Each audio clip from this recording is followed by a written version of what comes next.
You are listening to the People Centric Podcast, where we talk through the toughest challenges that people face at work and give practical advice to fixing those challenges.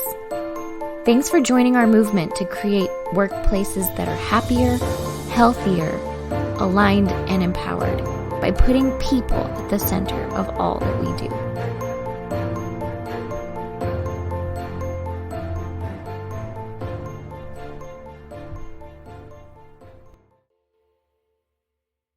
Hello, people-centric leaders. So today we are going to talk about emotional beings, which I think is just humans.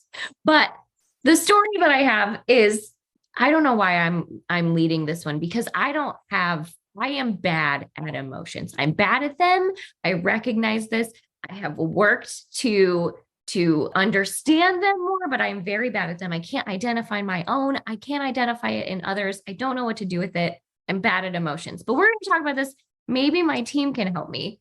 One of the very first meetings I walked into at People Centric was a manager literally throwing things and cussing on the production floor. Not just little cussing, like big, giant cussing. And I walked in, tiny, 28-year-old me, all shiny. And I was like, wow, what do I do with this? What do I do with this person that is literally throwing things and cussing? So then he leaves the production floor. There's several people from the production floor that are crying, and I had zero clue what to do with that. The tears threw me off so bad. I would much rather deal with the cussing. And so I went around to everyone and I just was like, I acknowledge that this happened. I'm so sorry. I acknowledge that this happened. I'm so sorry. Have a tissue. I have a mint. Would you like a mint? Go get a drink of water. I didn't know what to do. So then I went into the office of this manager and I was ready to be like, bro, everyone is crying. What? Why? And I went into the office of the manager and he was smiley and happy. And I was, what has happened here? What happened here? And he completely had no idea that he had yelled and cussed and screamed and he just didn't realize that he was doing that. He was like, I was mad, but I didn't cuss or throw anything. And I was like, but you did. So then we had to have a discussion about him and how he was reacting in the moment and him recognizing his emotions when I couldn't even recognize my own emotions about the thing. It was a very emotional first day of work. That was my first day of work. That was my first day at People Centric. I'm still here. Thankfully, Dawn was there. And I don't know that Dawn handled it in a very mature Dawn way. And so, yeah, I learned a few things that day. It was my first day of work. So today we are going to talk about emotions at work and what people should do with emotions at work. Because as much as we want to say business isn't personal, it 100% feels personal because this is what we do. We spend a ton of time at work and we make it personal. We care about it. So Stephanie, today with us, I have Stephanie Anderson. Stephanie, have you ever gotten emotional at work? Yeah. I'm kind of surprised. We were talking about this going into it of crying at work. And Diana was like, no. I've done that. I've for sure done that before. I've cried at work, and maybe only a couple times over the course of my career thus far publicly, but several times I have been like, you're going to hold it together until you get in your car. And then the minute I'm in the privacy of my vehicle, you lose it. So. I like that you cry at work. I like that you have the emotion. I'm a big fan. Yeah, sometimes the range feels too wide, but here we are. So we'll talk through it. Well, it's going to be a wonderful therapy session today. We also have with us today, Philip Herzog. Philip, have you ever gotten emotional at work? I was muted because I was just trying not to cry, crying this whole episode. I totally have. Actually, anytime I transition, because I've always loved where I work, there's always tears. And most recently when I was leaving, one of my best friends and good coworkers, at one point I was sitting in her office and she said, and I was just paused, thinking of all the work we've done and all the people we've served. And she said, are you crying? And we're very close. So I always make fun of her and pick on her. And I was like, yes, I'm crying. I'm a man and I'm crying. And then it happened the next day too. I was like off in a corner, just not like tons of tears, but I was just like impacted by the moment. Herzogs are criers. And again, same person, same question. Are you crying? Yes, Katrina, I am crying. So, but it's one of those things I think, whatever it is, honoring the moment, it could be good tears, right? Because good things happen, or just hard ones. And maybe it's not crying, but however you express your deeper emotions, it's important to acknowledge those. And those totally happen in the workplace. So I think that leads me to my very first question on this topic. It's kind of a big one. We're going to go round and round on this, but are emotions at work acceptable? And if so, which ones are or are not acceptable? Are there any that are not acceptable? How do we start talking about this, guys? What a good question. I mean, I think if the first question is like, are emotions at work acceptable? The answer has to be yes, because, right, like we cannot separate emotions from who we are as people. Otherwise, we're robots or sociopaths or something that's really not good. And okay, Diana's making a face while I say this too. You do have emotions. You just express different ones than I do. It's true. We'll talk about that too. Yeah. So I think you have to have emotion, but I think there are some emotions that they have maybe different ways to professionally share them at work. Let's just say that. I would agree. It's definitely whatever end of the spectrum. And there's probably, the wheel of emotions we talk about. Usually there's 4. You're happy, you're sad, you're maybe just 3: happy, sad, angry, and then hungry. Angry. So, but the wheel is a real emotion, and that happens at work a lot. That's my number one workplace emotion. Yeah, but there's snacks here, so you've helped that make work out. But I think one of those two, how you present them. So, Diana, your story of really intense, things, even to mine. Clearly, my coworker, who's much less emotional than me, it was like, whoa, what to do?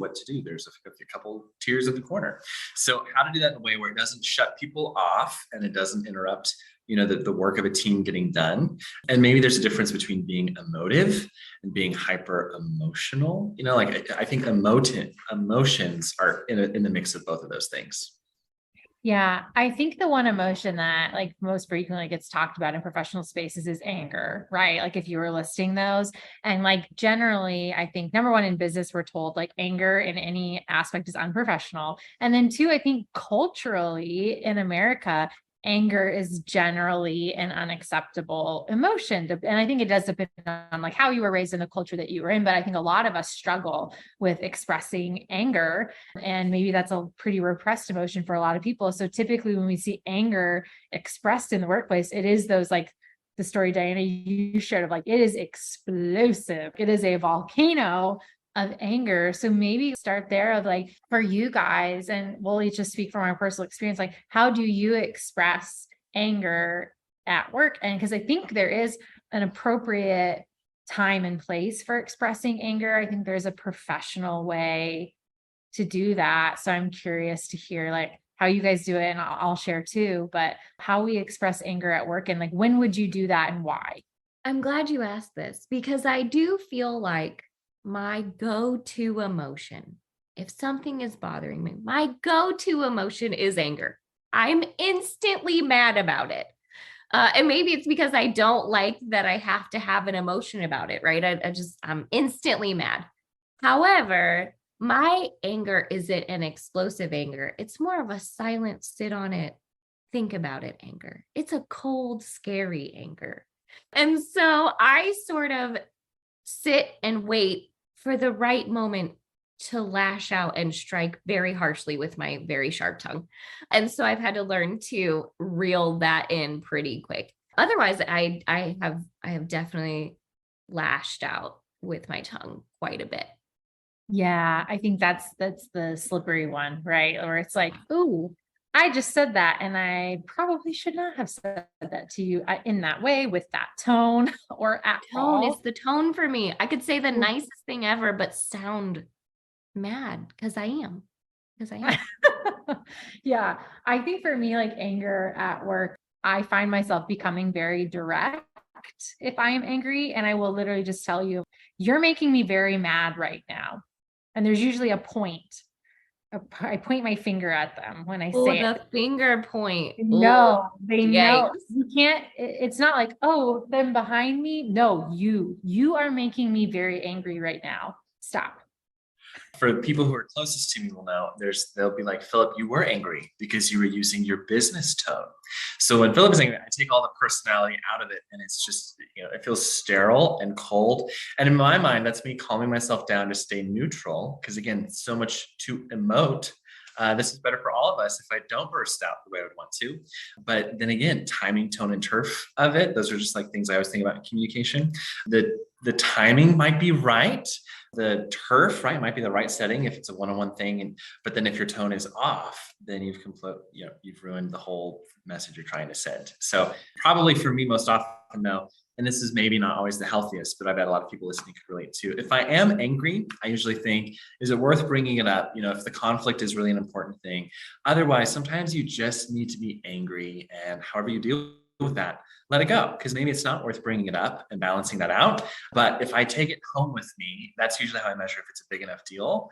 Maybe I just need to do more work on it myself first. But if I take it home and come back the next day and it's still like on my shoulders or in my gut, or it's still there, then I know there's more work to do. And maybe that involves the other person. If it's important and involves a lot of people, then definitely find a way to deal with it. But sometimes too, for myself, I just need to refresh and move on, because people don't always mean for things to be as bad as I think they are, if that makes sense. Yeah, I liked what you just said too. Sometimes we just do need to let it go. And I think that's the hard thing that your anger doesn't want you to do always, is like, sometimes it's really just not that big of a deal. Like it might be that, oh yeah, this person like just really tapped on one of my pet peeves, or they said something in a way I didn't like, or they did that in a way that I didn't like. Sometimes you do just need to let it go. Like we had a saying in our family, and maybe other people had this, like, is that the hill you're going to die on? And like, so I'll ask myself that, like, is it that important for me to express this to them? Or do I just need to let this one go, move past it? Or is there a really specific way I could respond to that still feels professional and not me just saying like, oh, I'm so mad at you. I'm just so mad at you. Yep. Yeah. I sort of brought up the concept of that's anger being my go-to, and how I've said that, like, I just sit on it, because I know that if I did what that go-to emotion, if I acted on that every single time, I'll fight every day. Like, it's just not. And there are times where it really isn't worth it, and you shouldn't put up that fight. And so that is why I think I've learned to just sit for a minute and go steely and just sit in my own anger, like just sit in it and be okay for a minute, and then decide what to do with that later. I feel like you're kind of describing crock pot anger, if there's a spectrum, versus instant pot anger. You're like, in 35 minutes, there's an outburst. But if that, and you're like, if you don't release the pressure, it can get super dangerous. When our household first got an instant pot, I did not read the instructions, because who does that? And I was about to open it. My wife was like, do not open it, because, if you open it, that could have been bad. She saved my life. Literally a bomb. It's Yeah. a bomb. This is literally how people make bombs. Not that we're getting a tutorial on that today, but you get one of those old metal Instant Pots that doesn't have the safety feature. Woo. But isn't that like, if it's me speaking for myself, or anyone, like on your off day when you're feeling more like an instant pot, like that's kind of a real thing, and that'll impact your customers, your other people, and just that pressure buildup. I don't think, to your point, Diana, too, you don't think as clearly, you're not as thoughtful for others, and I don't do my best work when I'm angry most of the time, right? That's a piece of it too. But I also think on the opposite, I don't know if we have like crock pot emotions for positive things as often. Like a lot of the time in the workplace, some of the big feedback is like, I had no idea my team appreciated me or noticed the thing I did. So kind of the positive end of it too, our workplace totally has a lot of anger. Maybe we deal with it okay, but kind of curious about what you guys think about how we deal with the more positive ends of this conversation, or like what that could look like in a beautiful, perfect world. Yeah. And I was going to say, how do you, if someone is upset, how do you deal with that there? How do you move that? How do you if I'm mad, do you approach me? I don't know the answer to that. Like, is there a time and a place to say, hey, I recognized this emotion in you, something happened, can we address it? Yeah. What I'd say is like, first, let's get the don't do's out of the way, right? Like a little there, pat on the shoulder means nothing. Or, don't tell people to stop crying if they're crying, don't tell people to stop getting so upset. Don't be so emotional about that. I mean, those are kind of all the wrong ways to do it. But I think there is a right way. And Diana, you were kind of leading us there of like, when you observe someone is upset, I think the right thing to do is just to like a gentle ask to be invited into their space is, I guess I'd say it, of like, it's almost like you need to knock on the door. Don't just barge through, because I would say rarely are there moments in the workplace where you need to just barge through, like Diana, the story you were telling, if someone is screaming, throwing stuff, that probably is a barge through the door. You don't need to be invited. This has to be shut down. But most of the time, using Philip's analogy, it's like a simmering crackpot anger. There's maybe some passive aggressive things that are being said, or we can visually see someone's upset, their face is red, or they've started crying because something has upset them in the workplace. So I think that maybe to start is just kind of do a gentle knock and be like, hey, I noticed like you look like you are a little upset right now. Can we talk about that?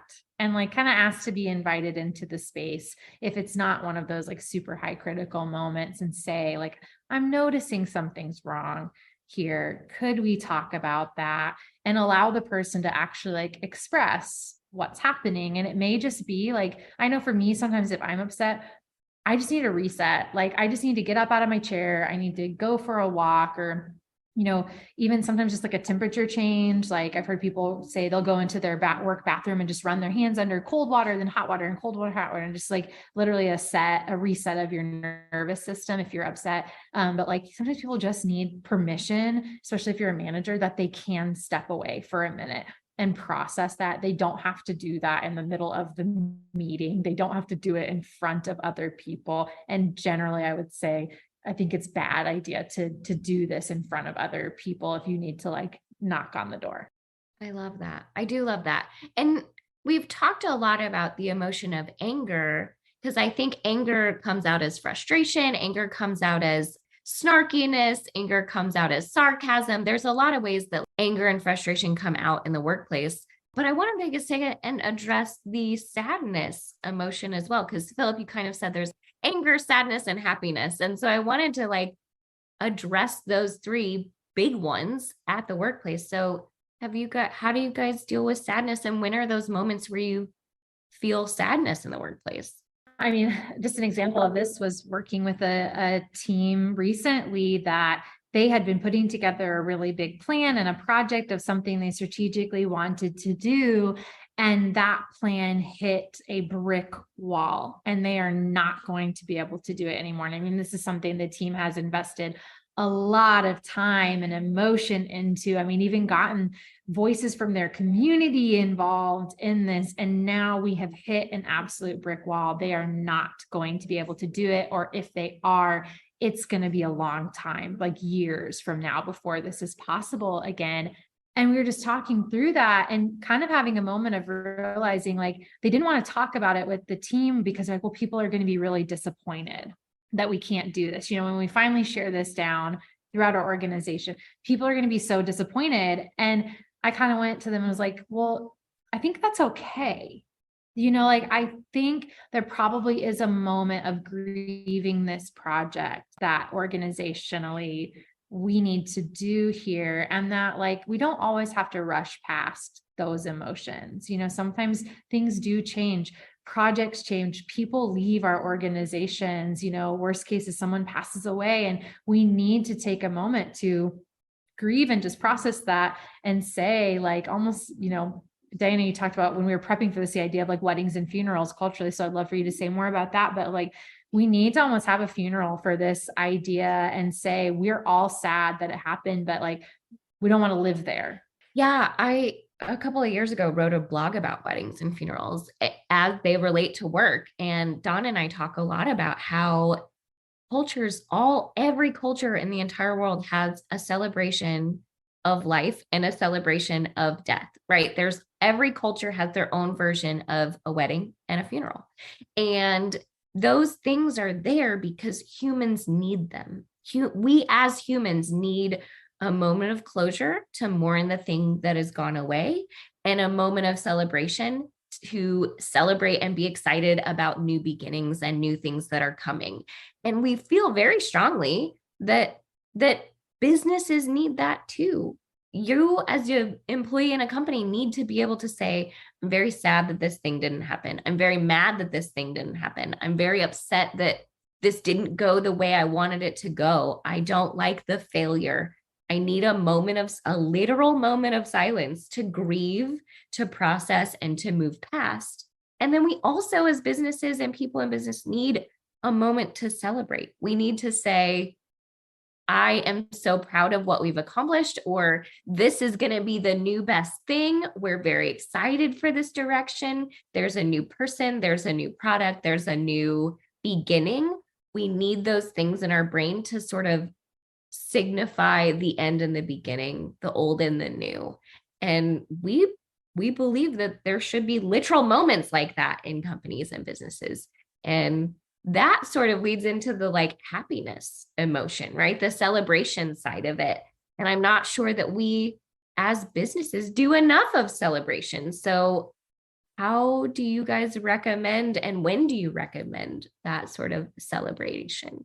I would agree. I think like very few companies actually celebrate their successes very well, or maybe they have this one big goal that once we hit that massive goal, we'll celebrate. There were so many moments along the way that we could have celebrated what we accomplished and what we learned and the progress that we made. So I know like one thing that I really like we do as a team, because at People Centric, one of our values is impact.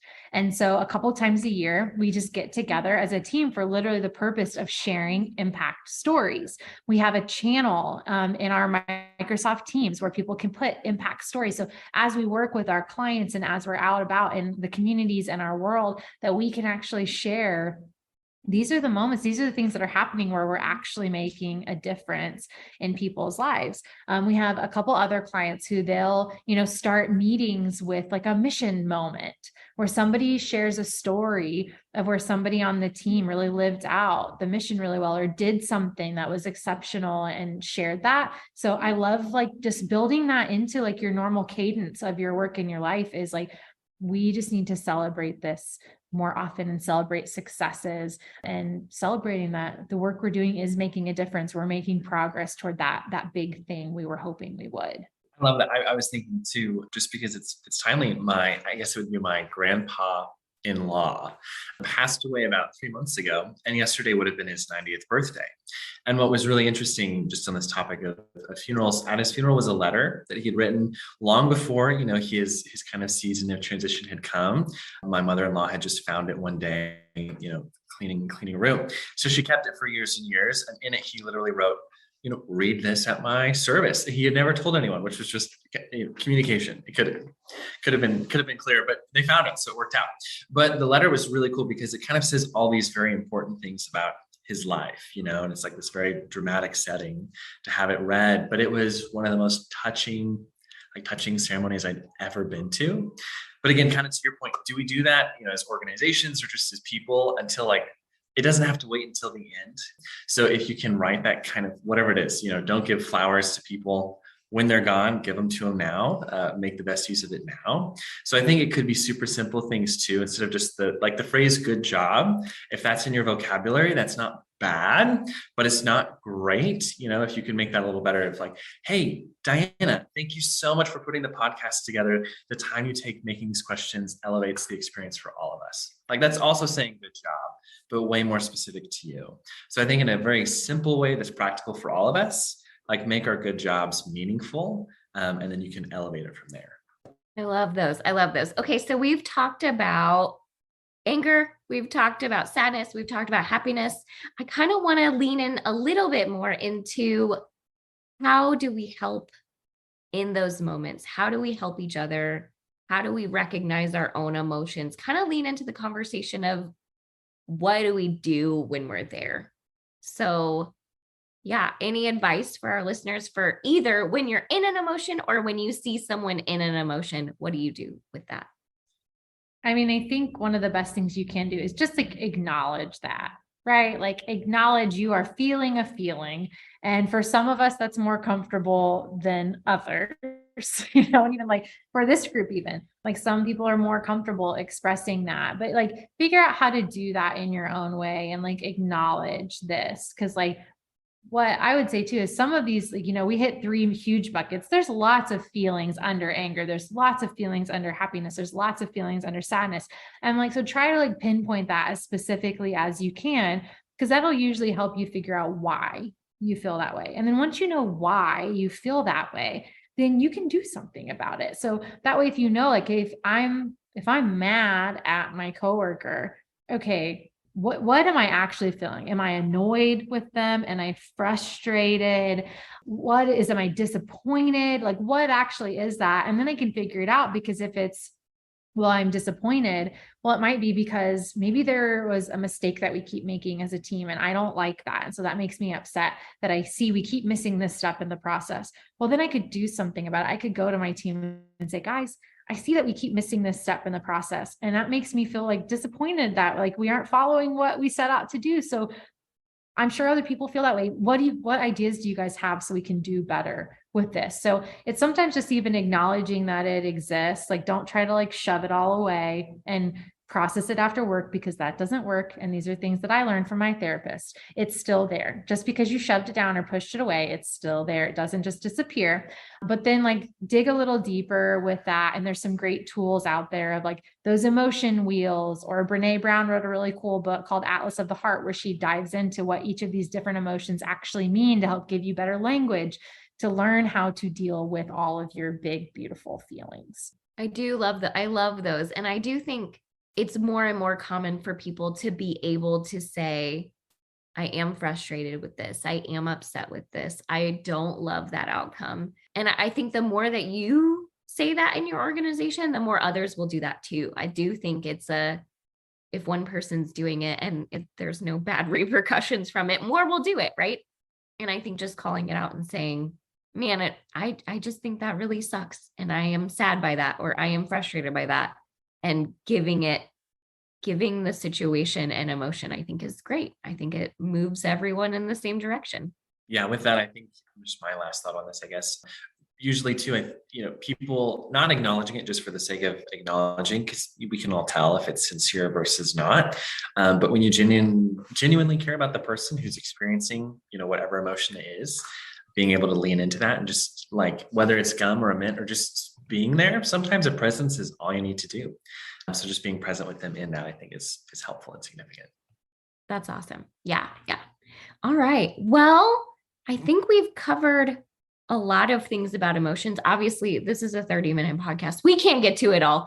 But Phil, do you have any like parting wisdom for us? My gosh, I don't know. Just if you're an Instant Pot, be careful. And if you're a crock pot, be careful. But it all can make good food in the end. Emotions really are helpful, right? They really are helpful. Yeah. Yeah. Anyway, if you guys have questions about emotions, if you have a certain situation you want to talk through with us, listen to the outro. You can get a hold of us. We love hearing from you. We love getting topic ideas from you. And we'll even give you a shout out if you want it. So listen to the outro. And if you need to get a hold of us, that's how you can do it. Otherwise, we will be back here again next week. Thanks so much. Thank you for listening to the People Centric Podcast. We are so grateful for you joining us every week. If you like this content, please like and subscribe. Also, feel free to share on your social media with everyone that you know. It really does help us. If you would like to contact us, I have put our information in the show notes. Please reach out anytime. We love hearing from you. We will be back next week with a new topic. Until then, be well and lead